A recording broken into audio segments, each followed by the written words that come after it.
Is a placement year worth it, or will it just slow down your career? Or can it be your secret weapon where you can land your dream job after university? But what about the salary? Will you be making actual real money, or will you just be making intern money? And here's a big one. By doing a placement year, does it mean you get a job guaranteed after graduation? If these questions are running through your mind, you're in exactly the right video. My name is Uzair Mohammed, and I secured my marketing placement year at Samsung Electronics, which is the 5th biggest brand in the world. And in this video, I'll break down everything you need to know, from the process, the benefits, the mistakes to avoid, and why it might be the best decision you made during university. Oh, if you have not subscribed, don't worry, let me earn it by the end of this video. So let's go. Alright, let's break it down. What even is a placement year? A placement year, industrial year, sandwich year, they all pretty much mean the same thing. It's basically when you take a year out of university, especially after your second year, to work full-time for a company for a year. You're not there as a student, you'll be treated like an actual employee. You'll have proper responsibilities, work on real projects,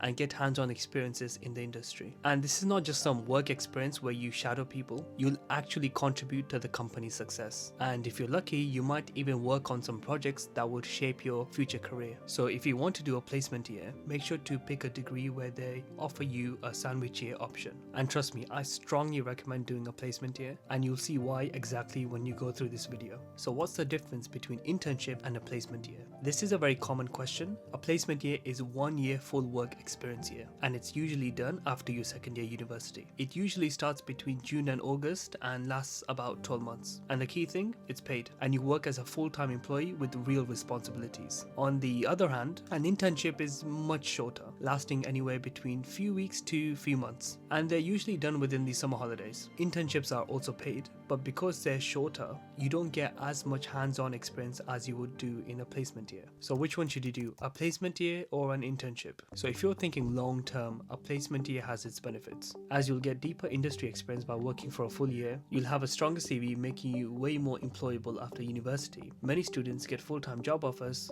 from their placement company after graduation. That being said, if you can't do a placement year, internships are also fine. They show employers that you've gained the initiative to gain experience. So a lot of students worry that doing a placement year will put them a year behind their friends, but actually it puts them ahead of everyone else, because by the time you graduate, you have 1 year experience already, which is huge, especially when you're a student compared to all the other students. So now you have 1 year of experience, you have a whole network, and much easier time finding a grad job compared to people who just did university without a placement year. And who knows, some of your friends might even do a gap year after university graduation. So even if you did do a placement year and you think you're 1 year behind, you'll still catch up with them afterwards anyway. Or these people are taking 1 year finding a job, because a lot of people are still stuck in finding a job after university because it's so competitive, because they have no experience whatsoever. So yeah, so if your degree allows a placement year, definitely go for it. You won't regret it. So when should you apply for a placement year? As early as possible. Simple as that. So most companies open their applications in September and October, and this is done within the second year of your university. And the best roles are filled out very quickly, so it's important to apply straight away as soon as you see them. And some companies even close their applications as soon as they received enough candidates. So if you wait too long, you'll miss it. So here's a timeline breakdown on what you should be doing.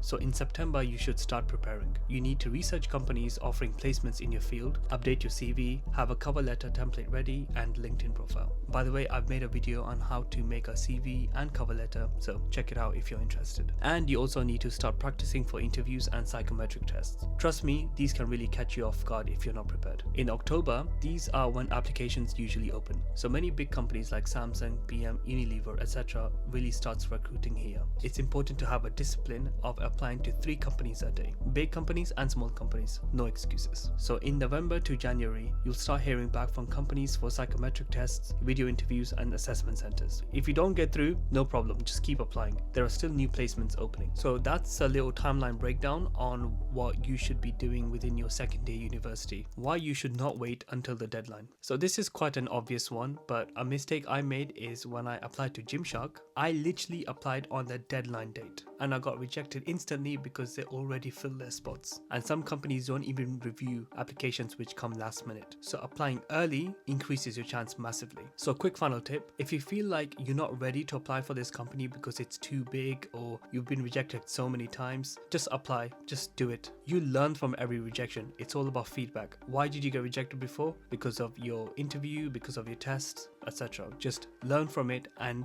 make sure it doesn't happen again. The earlier you start, the better your application process will get. So for example, I applied to over 60 placements and I got rejected by so many of them, but each rejection led me to making my application much better for Samsung. I always say this to myself: rejection is redirection. So just remember that. If you get rejected, just tell yourself rejection is redirection, and I'm getting redirected to the company that is meant for me. What fields can you do a placement year in? So the good news is placement year is available for all fields. Well, almost all fields. I did mine in marketing at Samsung, but you can do a placement year in any other field, as long as you align it with your degree and career interests. So within each industry, there are specialized roles that you can have a look at. For example, in marketing at Samsung, there were 5 marketing roles, which were brand marketing, content marketing, PR and communications, customer insights and analytics. Do you have to pick a placement related to your degree? Not really, but it really helps a lot. For example, if you're studying finance, companies will prefer you to apply to finance related placement years, but some other business role might still accept you. Like if you're doing marketing, you can do finance as well because it's business related, right?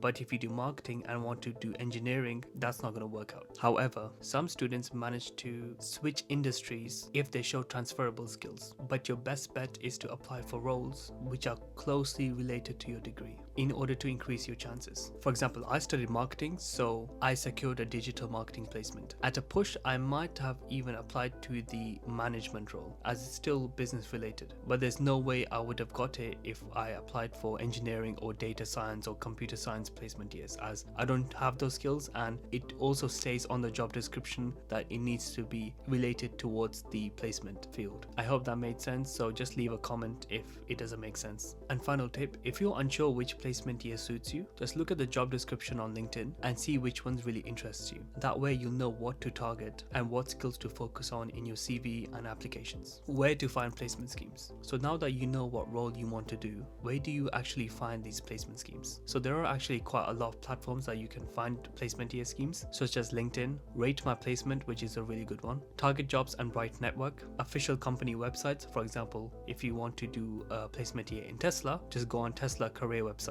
And finally, university career portals, which a lot of people actually forget. How many placements should you apply for? A lot. Till you find your placement year, just keep applying. I made a rule to myself to apply to 5 placement schemes a day. The competition is very high and rejection is completely normal and it's not personal whatsoever. So you need to keep applying and get better with each applications as you go through in order to secure your dream placement year. And some placements close within weeks of opening, so don't wait. Just apply straight away. Don't wait till the deadline or don't procrastinate till the deadline. Just apply as soon as you see it. Track your applications. I can't stress this enough. Track every company that you apply to. You don't want to accidentally apply to the same company twice, and plus you need to know who rejected you, where you're waiting for a response, and what stage you're at exactly. I personally recommend Notion or an Excel sheet or just like a notes app on your iPhone to track things like company name, roles applied for, date applied, application status, and this is such as applied, rejected, interview, whatever, and then next steps. And this just makes you organized and avoids you missing the deadline. How much do placement students get paid? So a lot of students ask, how much will I get paid during my placement year? And the truth is, it depends on the industry you're in and the location you're in. But here's a general idea. The average salary for a placement year is between £18,000 to £20,000.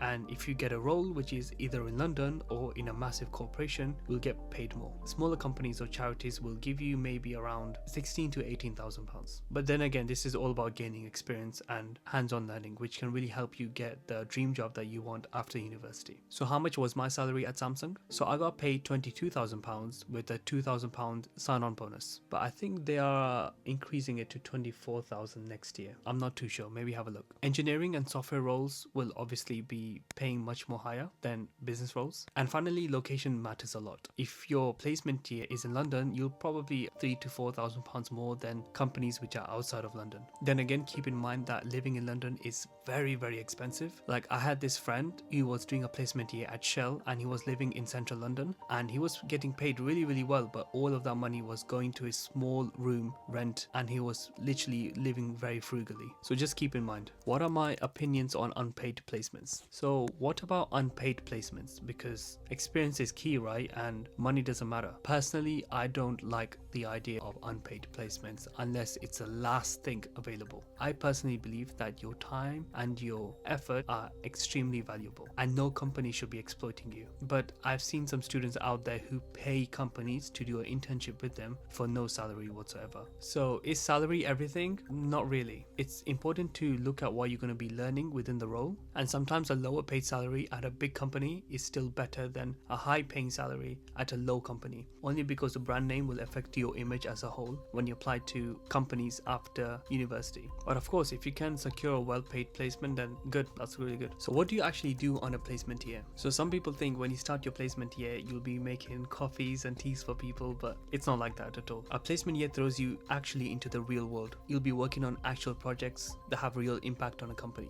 So my experience at Samsung, I did my placement year at the Samsung European headquarters, as you know, and I was part of the digital paid media and SEO marketing team. I worked on huge campaigns including the Samsung Galaxy S24 launch, a campaign that reached millions of people in Europe. My job involved running SEO, which is search engine optimization. I researched keywords, analyzed website traffic, and optimized Samsung website content to help it rank higher on Google. So if someone was to search for best smartphone in 2024, my job was to make sure Samsung was on the top. I even collaborated with other teams. I even attended meetings with senior marketers, seeing how decisions were made at a corporate level. Yeah, and during these board meetings, I hear some crazy stories about Samsung. For example, like, you know, Samsung has a whole power plant in Korea, and it can literally power the whole of South Korea if it needed to be. They also have Samsung cars, which is crazy. And I've heard some crazy stuff over there, like it's crazy. So is a placement year worth it? Absolutely 100%. And as someone who's done a placement year and has friends who've done a placement year, one of the things that we say to each other during our final year is, wow, I'm so glad I've done a placement year. And why is this? Getting a job after university is extremely tough, especially nowadays. Employers want candidates with experience, not just high grades. Having a placement year on your CV makes your CV look incredibly good and also makes you so much more employable. For example, when I was applying to grad schemes, there were a few companies who literally fast-tracked me towards the final stage just because I did a placement year. It's such a good secret weapon to have in your arsenal. And even if you don't get a placement year, that's still good. And why is this? It's because now you know how the job application process works. The process of applying to placement year is the same process which you will go through for graduate schemes and graduate jobs and entry-level jobs after university. You'll get better at your CV, cover letters, interviews, how to perform in assessment centers, etc. Like, by the time you apply to graduate jobs, you'll have such an advantage over everyone else because you know how this process works, you know what works and what doesn't work, and you've been literally at the final stages because you've applied to placements, you didn't get it, but you know the entire thing of how the placement application works. Like, you've been through it before, you've played the games before. And I hear people saying that doing a placement year will keep you 1 year behind of everyone else, especially your friends. Don't listen to them. This is one of the worst reasons you can do to skip a placement year, by listening to other people's opinions. Remember, you're not behind, you're actually ahead of everyone else. You're graduating with 1 year of experience compared to your friends. You'll have better job prospects compared to your friends. You'll have stronger skills and confidence compared to your friends. Plus, the people that you're going to meet at your placement is absolutely life-changing. You'll work with industry professionals, managers, directors, chief executive officers. It's amazing. Like, I still remember the time where I met the chief marketing officer for Samsung Europe, and I was so starstruck because I've been seeing this guy on my LinkedIn everywhere, and now he's literally right in front of me. But he was so nice to talk to. He gave me so much advice in life, motivation and insights that I'll still cherish to this day. And also, the connections that you make during your placement year will help you get a job much faster. For example, let's just say you don't get a graduate scheme. I doubt that if you've done a placement year, but let's just say if you don't get a graduate scheme or having a bit of a trouble to find a job, the people that you met at your placement year, if you have good relationships with them, then they will help you find a job or give you a job afterwards. Like I mentioned before, doing a placement year will help you fast track to graduate schemes, as if you've done a placement year and you're applying to graduate jobs or entry-level jobs, employers will see that on your CV and LinkedIn and be like, wow, he's already has experience compared to all these candidates. Let's just fast track him to the assessment center, which has happened for me. But if you can't do a placement year or have been quite unsuccessful with it, try applying to internships at least. I've done a video right here on how to really get an internship even if you have no experience whatsoever. Hope this video has helped. Stay blessed. Take care.